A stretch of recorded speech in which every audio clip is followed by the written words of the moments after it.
Hello అండి, అందరికీ నమస్తే. ఈరోజు వీడియోలో మునగాకుతో కారపొడి చేస్తున్నానండి. చాలా బాగుంటుంది. ఇది హెల్త్కి కూడా చాలా మంచిది.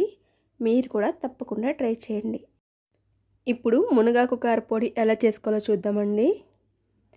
ముందుగా మనం మునగాకు తీసుకుని పెట్టుకోవాలండి. ఇది ఒక కట్ట తీసుకున్నాను నేను. ఇప్పుడు దీన్ని కాడలు అవి ఏం లేకుండా నీట్గా క్లీన్ చేసేసుకొని తీసేసుకుందామండి ఆకుల్ని. చూడండి, ఇలా మనం మొత్తం ఆకులన్నిటిని సపరేట్ చేసేసుకుందాం కాడలు లేకుండా.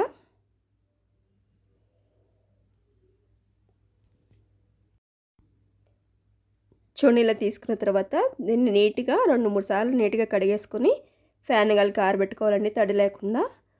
ఇప్పుడు నీట్గా వాష్ చేసుకుని పెట్టేసుకుందాం.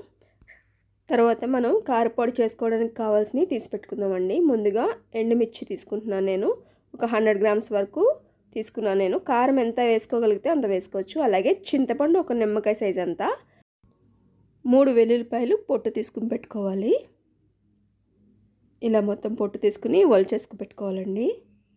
అలాగే దీంట్లోకి శనగపప్పు 3 స్పూన్లు వేసుకుంటున్నానండి. నాకు మునగాకు 1 కప్పు వరకు వచ్చింది కదా, దానికి సరిపడా వేసుకుంటున్నాను. అలాగే మినప్పప్పు 3 స్పూన్లు, ధనియాలు 3 స్పూన్లు, ఇవి మెంతులండి ఒక 1/2 టేబుల్ స్పూన్ తీసుకున్నాను. జీలకర్ర 2 స్పూన్లు తీసుకున్నానండి. ఇప్పుడు ముందుగా ఇవన్నీ ఒక్కొక్కటిగా మనం వేయించేసుకుందాం. ఫస్ట్ ఎండుమిర్చి వేయించుకుందామండి. ముందుగా స్టవ్ వెలిగించుకుని ఒక కడాయి పెట్టుకుని దీంట్లోకి 2 స్పూన్స్ ఆయిల్ వేస్తున్నానండి నేను. ఆయిల్ హీట్ అయిన తర్వాత లో ఫ్లేమ్లో పెట్టుకుని మనం ఎండుమిర్చిని వేయించుకోవాలి, లేకపోతే తొందరగా మాడిపోతాయి.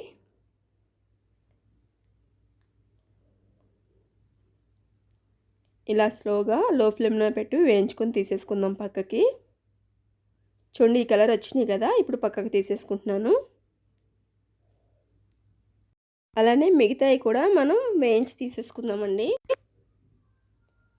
ఇప్పుడు ఇంకొక స్పూన్ ఆయిల్ వేసుకొని ఇప్పుడు శనగపప్పు, మినప్పప్పు అన్నీ వేయించుకుందామండి.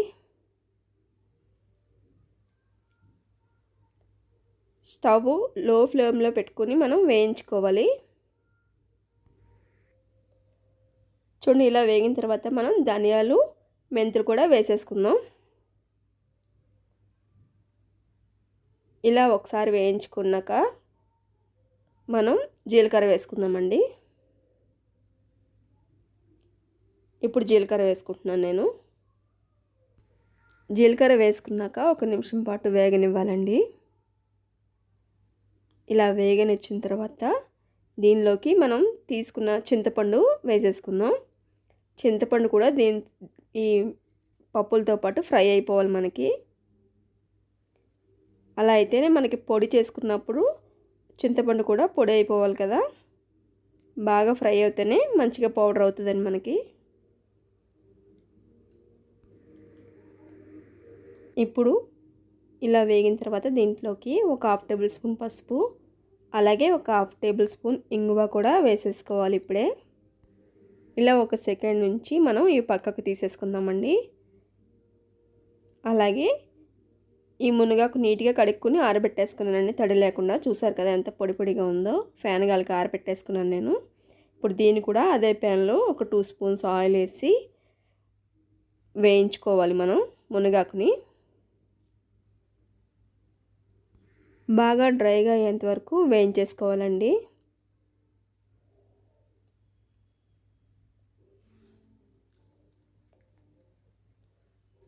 స్టవ్ లో ఫ్లేమ్లోనే పెట్టి మనం వేయించుకోవాలి.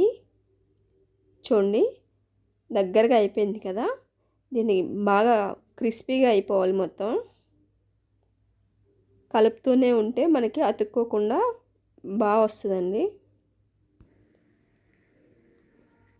ఈ మునగాకు ఫ్రై అయిపోయిందండి. ఇప్పుడు పక్కకి ఒక గిన్నెలోకి తీసేసుకొని స్టవ్ ఆఫ్ చేసేసుకుందాం. చూడండి, మీకు చూపిస్తున్నాను నేను. ఇలా మొత్తం డ్రైగా అయిపోవాలి. ఇప్పుడు ముందుగా మనం ఎండుమిర్చి అవన్నీ పౌడర్ చేసేసుకుందామండి. ఒక్కొక్కటిగా మనం పౌడర్ చేసుకుంటే తొందరగా నలుగుతుంది. చూడండి, నేను ఎండుమిర్చి ముందుగా పౌడర్ చేసుకున్నాను. ఇలా మెత్తగా అయింది కదా, ఇప్పుడు మనం పప్పులు అవన్నీ కూడా వేసేసుకుందాం. ఇవి కూడా ఒకసారి మనం మిక్సీ పట్టేసుకొని లాస్ట్లో మునగాకు వేసుకుందామండి. చూడండి, ఇవి కూడా మనం మిక్సీ పట్టేసుకుని తీసుకున్నాను నేను. ఇలా కొంచెం బరకగా ఉంటేనే మనకి కారపొడి నోటికి తగులుతూ చాలా బాగుంటుంది. అలాగే మునగాకు కూడా మనం మిక్సీ వేసేసుకున్న తర్వాత లాస్ట్లో మనం వెల్లుల్లిపాయలు వేసుకుందామండి.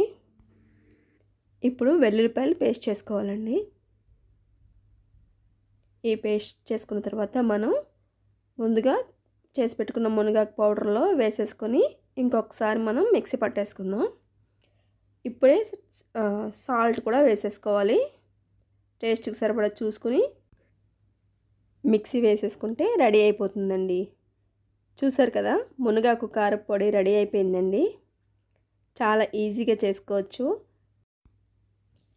రోజు మనం భోంచేసేటప్పుడు ఫస్ట్ ముద్దలోకి ఒక స్పూన్ ఈ కారపొడి వేసుకుని మనం భోంచేస్తే చాలా మంచిదంటండి హెల్త్కి. మీరు కూడా ప్రతిరోజు వేసుకోవడానికి ట్రై చేయండి. మెయిన్గా షుగర్ పేషెంట్స్కి కూడా చాలా మంచిదండి ఇది. మునగాకు కారపొడి చాలా బాగుంటుంది, టేస్ట్ చాలా హెల్తీ కూడా. నా వీడియో కనుక మీకు నచ్చితే లైక్ చేయండి. కొత్త వాళ్ళు ఎవరైనా నా ఛానల్ చూస్తుంటే సబ్స్క్రైబ్ చేసుకోండి. Thank you for watching.